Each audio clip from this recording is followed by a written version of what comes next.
그의 하나님의 큰 일의 특징은, 자, 먼저는 각 장이 유기적으로 연결되어 있어요. 그러니까 이제 각 장이 그냥 따로따로 이렇게 구분되어 있는 것이 아니라 다 하나의 어떻게 보면 이제 연결고리로 이렇게 밀접하게 엮여 있다라고 말할 수 있는 것이죠. 그래서 1장에서는 이제 1장이 사실은 이제 25장 전체를 규정하는 어떤 큰 틀입니다. 그래서 최고선으로서의 이제 하나님을 제시한 다음에 그 하나님을 알 수 있는가? 그래서 하나님을 아는 지식에 대해서 이제 언급하고, 그러면 그 하나님을 어떻게 알 수 있는가? 먼저는 일반 계시죠. 일반 계시에서 하나님께서 말씀하셨고, 그리고 그 일반 계시의 가치와 한계를 다룹니다. 일반 계시의 가치도 있지만 한계가 분명히 있기 때문에 그 한계는 바로 이제 특별 계시로 넘어가죠. 그래서 특별 계시는 하나님께서 어떻게 말씀하셨는가, 우리에게 말씀하시고 우리에게 다가오시는 하나님의 특별 계시의 방식을 다룬다면 6장에서는 이제 그 특별 계시의 내용, 다양한 내용들을 다루시지만 그 특별 계시 내용 중에서 가장 큰 정점은 이제 예수 그리스도라는 사실을 언급하죠. 그리고 그 모든 것들이 바로 이제 성경이라는 곳에 담겨 있다는 거. 그래서 계시는 여러 부분과 여러 모양으로 우리 가운데 주어졌지만 그것을 구두로 그리고 전승된 모든 내용들을 성경으로 이제 기록하여서 우리가 하나님을 알 수 있다라는 사실들을 증명해 주죠. 그리고 성경과 신앙 고백. 왜냐하면 이제 신앙 고백은 계속해서 믿는 자들이 믿는 바를 입으로 고백하고 그것을 글로 이제 정리하는 그런 경향성이 있기 때문에 성경과 신앙 고백에 대한 내용들을 정리한 다음에 그래서 이제 신론으로 들어갑니다. 하나님의 본질이죠. 그래서 성경을 통해서 하나님께서 우리에게 어떻게 드러내 보이시는가 또한 계속해서 믿음의 사람들은 하나님을 어떻게 고백했는가 이런 성경과 신앙 고백 관점에서 제 하나님 신론을 다루죠. 그리고 삼위일체 하나님, 그리고 삼위일체 하나님께서 행하신 창조의 사역, 그리고 12장 사람의 기원과 본질 목적, 그리고 죄와 죽음 다 이렇게 연관이 되죠. 그리고 그 죄와 죽음으로부터 건지시는 하나님의 방법, 은혜 언약 이렇게 쭉 이어지면서 25장까지 이렇게 다 일종의 이제 계속 물고 무는 연결고리로 이렇게 유기적으로 연결된다는 것.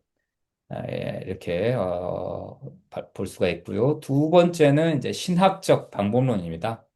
그래서 지난 시간에 잠깐 언급했듯이 하나님의 큰 일의 방법론은 성경적 종합적 방법론입니다. 그래서 어떤 교리를 다룰 때 성경 주의를 먼저 시작합니다. 그래서 구약과 또 신약에 대해서 성경을 주의를 하고 그리고 어떤 그 교리에 대한 신앙 고백의 내용들, 뭐 사도신경이나 니케아나 칼게돈이나 도르트나 하이델베르크 유리민답 등을 다루면서 그 교리에 대한 그 신앙 고백들을 다루죠. 그리고 그 교리를 반박하는 역사적인 이단들 혹은 로마 교회 관점들, 학론파들 그리고 철학적 관점들을 또 이렇게 반박합니다. 그리고 나서 이제 성경 주의를 다시 한번 이제 앞장 세우면서 이제 자신만의 종합을 이렇게 이루어내죠. 그래서 이제 그 바빙크의 개혁 교육학이 이제 종합적 발생론적 방문론, 그러니까 학문적 신학 교육을 하는 사람들을 위해서 쓰인 방법론이라면 성경적 종합적 방문론은 이제 일반 신자들이 충분히 이해할 수 있도록 충분히 좋은 관점들을 관찰할 수 있도록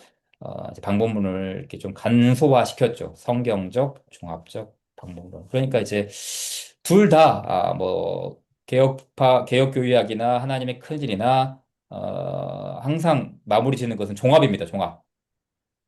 종합적으로 이렇게 뭐 구약이든 신약이든 그리고 신앙 고백 문서든 그리고 다양한 비판적 관점들 다 다룬 다음에 그것을 이제 마지막에 종합하는 것이죠. 자, 그리고 세 번째 특징이 이제 중요한데요. 하나님의 큰일은 매우 경건적 성격을 지니고 있습니다.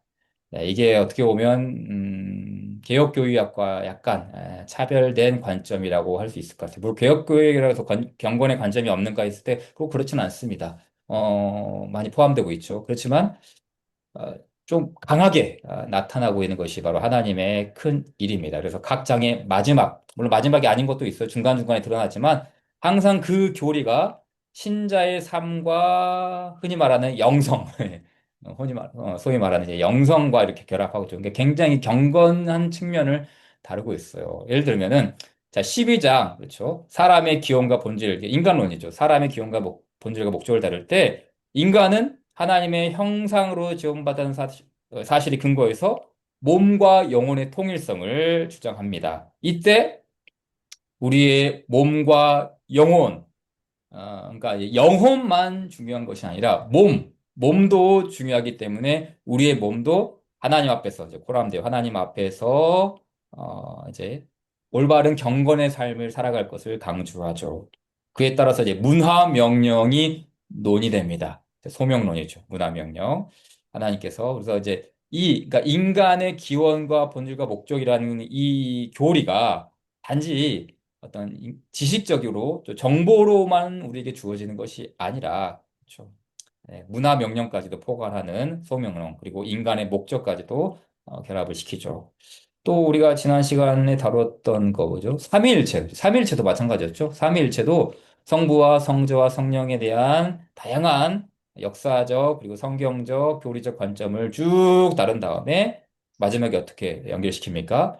이 삼위일체 하나님과 밀접하게 교제하고 연결되고 그 안에서 하나님을 경험하는 경건에 대해서 다룹니다. 성부 하나님과의 교제, 성자 하나님과의 교제, 성령 하나님과의 교제를 이야기하면서 그러니까 일반 성도들이 그러니까 하나님의 큰일 자체가 이제 분명한 독자를 설정해 두지 않습니까? 그래서 이 일반 성도들을 향한 교리를 가르치면서 이 교리가 신자의 신앙생활을 형성할 수 있도록 경건을 쌓아갈 수 있도록 이렇게 경건적 성격을 다루었다라는 것이죠.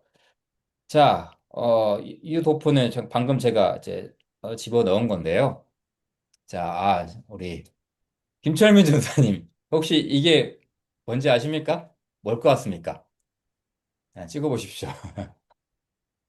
뭘 것 같습니까? 기독교 강요인 것 네, 같습니다. 맞습니다. 기독교 강요입니다. 네.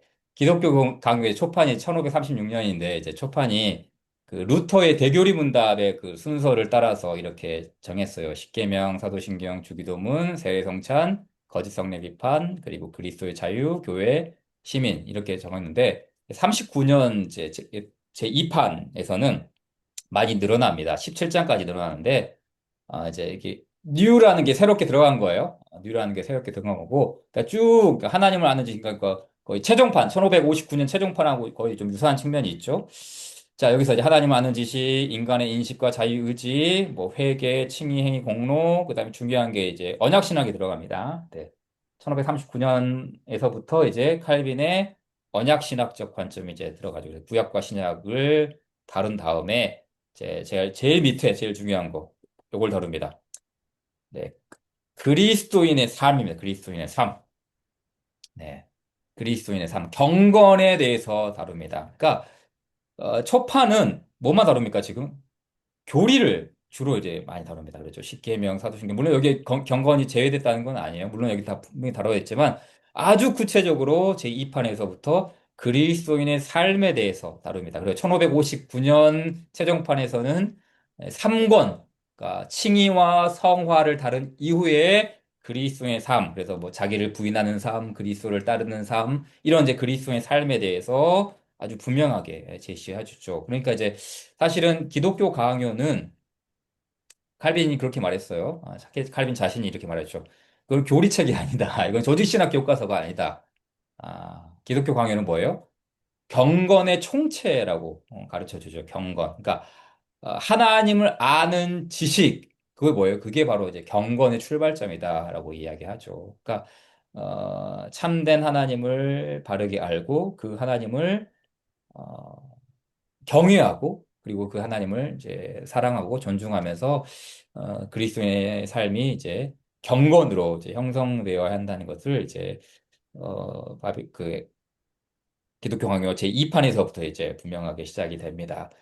사실 이제 바빙크도 이제 하나님의 큰 일에서 바로 이 점을 염두에 두었다라고 할 수 있을 것 같아요. 경건이죠, 경건. 자, 이제 최근에 음, 네, 제목이 무엇입니까? Reformed Faith in the Theology of 헤르만 바빙크죠. 헤르만 바빙크의 신학 안에 있는 개혁파적 경건입니다. 경건. 그래서 이제 이 논문을 누가 썼냐면 이제 이스라엘 호세 게레로 레이바라고 이거 남비권 학자입니다. 남비권, 그러니까 스페인 쪽 남미권의 이제 그 학자인데요. 다양하죠. 그러니까 이제 바빙크를 전공하는 사람들이 뭐 영어권에서는 물론이고요. 뭐 한국 뭐 당연히 한국 사람 있고 그다음에 중국인도 있습니다. 중국인도 있고요. 그다음에 또 인도네시아 출신도 있고요. 그다음에 여기 이제 남미권도 있고요. 그다음에 또 러시아 종교의 출신인데 바빙크를 전공한 학자들이 있어요. 그러니까 바빙크를 다양한 그 관점에서 다양한 사람들이 요즘 많이 이제 활발하게 이제 연구를 하고 있는데 자, 이 게레로는 경건에 대해서 경건에 대해서 이제 연구를 했어요. 이 책은 아직 나오지 않았어요. 물론 박사 논문은 이전에 나왔는데 이제 TNT 클락에서 이제 아마 올해 말에 이제 이 책으로 단행본으로 이제 나올 것 같은데 자, 개혁파, 그러니까 바빙크의 개혁주의 경고론은 크게 세 가지 특징이 있다고 하죠. 뭡니까? 자, 삼위일체, 그리고 언약적, 그리고 전체적 혹은 총체적이다고 이야기하죠. 그러니까 삼위일체적이라는 말은 뭐예요? 그러니까 인간의 신자의 경건이 삼위일체 하나님과의 관계 속에서 이제 형성이 된다는 것이죠. 왜냐하면 삼위일체는 생명의 단일성. 이게 무슨 말이냐면 삼위일체가 참된 생명의 원형이라는 것이죠. 원형. 그렇죠? 근데 이 생명을 주시는 그 하나님, 그렇죠? 생명의 원형이신 삼위일체 하나님과의 관계 속에서 우리가 생명을 부여받죠. 어떻게 해요? 성령 안에서 그리고 성자와의 연합을 통해서 그리고 성부께 나아갑니다. 그래서 이 생명은 원형적 생명이고 우리가 받은 생명은 모형적 생명이에요. 그렇기 때문에 우리가 그 성령 안에서 중생하게 될 때 중생의 하비투스, 성량이 일어나는데 이 중생은 성령의 능력으로 직접 행하기도 하죠. 우리의 의지가 작동해서 성령의 능력으로 이것을 행할 수 있죠. 경건을 단지 지식으로만 파악하는 것이 아니라 경건의 삶을 살아갈 수 있는 그런 성령의 능력 가운데 삼위일체적 관계 속에서 나타난다는 것이고 두 번째 측면은 언약적이라는 거예요. 이게 무슨 말이냐면 자, 은혜 언약 안에서 하나님은 자신을 계시하시죠. 이게 바로 이제 객관적 종교입니다. 바깥에서 우리에게 오는 객관적 종교죠. 근데 신자는 어떻게 합니까? 언약의 방식으로 우리가 사랑과 자유로 응답하죠. 주관적 종교입니다. 그러니까 아, 물론 성령 안에서 우리가 부드러운 마음을 갖게 되고 그리고 성령께서 우리에게 믿음을 일으켜 주셔서 우리가 믿음을 얻게 되지만 이것도 역시 사랑과 자유로 응답되는 주관적 종교이기 때문에 그러니까 언약신학적 관점에서 이게 우리의 경건이 언약적 관계 속에서 형성된다라는 것이고요. 세 번째는 총체적입니다. 전체론적이에요. 전체론적. 그러니까 경건은 마음에서 시작되지만 거기 머물지 않고 예배, 도덕, 문화, 학문, 뭡니까? 삶의 모든 영역이죠. 예, 신칼뱅주의의 관점이죠. 삶의 모든 영역에서 우리의 경건이 유기적으로 연관된다라는 것이죠. 그러니까 바빙크의 입장에서 신칼뱅주의 입장에서 극단적 경건주의는 반대되는 것이죠. 그러니까 세상을 도피해서 수도사적인 삶을 살아가는 경건. 예, 그게 여기서는 이제 그건 총체적이라고 말할 수 없는 것이죠. 그렇죠? 그래서 이제 바빙크에 나타난 개혁주의 경고론은 이제 유기적으로 연구하는 그래서 이 총체적이라는 말이 그런 이제 관점이죠. 왜냐하면 이 모토죠. 은혜는 자연을 제거하는 것이 아니라 회복하기 때문이죠. 그렇죠? 그러니까 예수님께서 아버지의 일을 멸하러 온 것이 아니라 오히려 마귀의 일을 멸하러 오셨죠. 그렇죠? 그러니까 예수 그리스도께서 오신 것은 아버지의 일을 폐기시키려는 것이 아니라 오히려 마귀를 공격하고 마귀를 폐기하고 아버지의 일을 완성하기 위해서 오셨죠. 그래서 그게 바로 은혜는 자연을 제거하는 것이 아니라 회복한다는 원리와 이게 맞물리는 것이죠. 그래서 경건 역시 마찬가지죠. 경건 역시 어떻게 합니까? 자, 마귀를 물리치고 마귀를 제거하고 죄에만 대항하고 우리의 경건을 회복해 나가는 거. 그래서 총체적인 삶의 영역에서 그 모든 경건이 드러난다. 그리고 결국에는 이제 영화의 상태에서 우리가 경건의 극치를 이루게 된다. 그러니까 우리가 순례자적인 지식을 갖고 순례자적인 믿음을 갖고 순례자적인 경건, 이 세상 속에서의 어떤 순례적인 어떤 그런 이제 경향성들을 갖지만 결국에는 이 경건의 극치가 영광 가운데 영화의 단계에서 이제 완성하게 될 것이다는 이런 이제 경건론에 대해서 다룹니다. 그러니까 이제 이런 경건론이 바빙크의 하나님의 큰일 안에 고스란히 이렇게 퍼져 있고 녹여 들어가 있습니다. 그러니까 여러분들이 좀 읽으실 때 이제 그런 부분도 캐치하시면서 보면은 마빈크가 이거를 신자의 경건한 삶을 염두에 두고 이 부분을 지금 기록하고 있다라는 것들을 좀 캐치하시면 좋을 것 같습니다. 자, 요거는 이제 마빈크의 그 뭐죠? 개혁파 윤리학을 이제 해제하면서 디르크 꿰른이라는 학자가 썼던 것인데, 그러니까 그리스도를 이제 본받는 삶, 이제 예수 그리스도께서 우리에게 이제 본이 된다라는 어떤 그런 관점을 제시했을 때, 바빙크에게서 이제 그리스도를 본받으면 뭔가라고 했을 때 이렇게 했어요. The recognition of Christ as a meditator. 그러니까 중보자로서 그리스도를 인식하는 거예요. 그러니까 우리말 번역은 이제 인정한다, 물론 인정한다는 말이 더 있지만 이거 리코그네이션은 인식론과 관련된 것입니다. 그러니까 우리의 의식과 우리의 인식이 예수 그리스도를 누구로서 받아들이고 누구로서 인식하느냐, 중보자. 자, 이 중보자가 언약에 나오죠.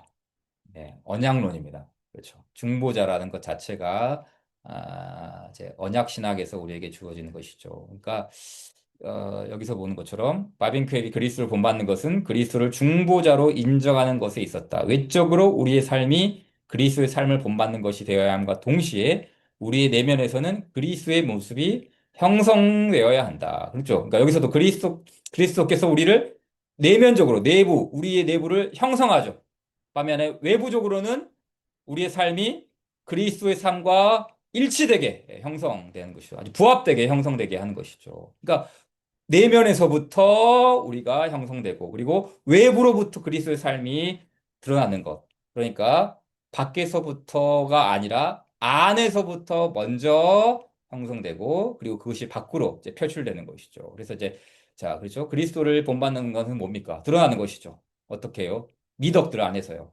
뭐 의로움과 같은 것, 그리고 거룩한 성화, 사랑, 인내 이런 것들을 이렇게 미덕으로서 나타낼 때 그리스도를 본받는 삶이 이제 드러나는 것이죠. 그래서 이제 중요한 것은 핵심은 뭡니까? 안에서부터 밖으로 그런 것이죠. 그리스도를 본받는 것 자체가 단지 외적으로 따라하는 것이 아니라 우리의 먼저 내적 삶이 그리스도의 미덕으로 형성되고 그것이 밖으로 표현되는 것. 이게 바로 그리스도를 중보자로 인정하는 거죠. 삼위일체 하나님께서 바로 행하신 그 언약적 관점 안에서 이런 모든 것들이 형성된다는 거. 이것을 이제 개혁파 윤리학에서 이제 많이 강조를 하고 있습니다.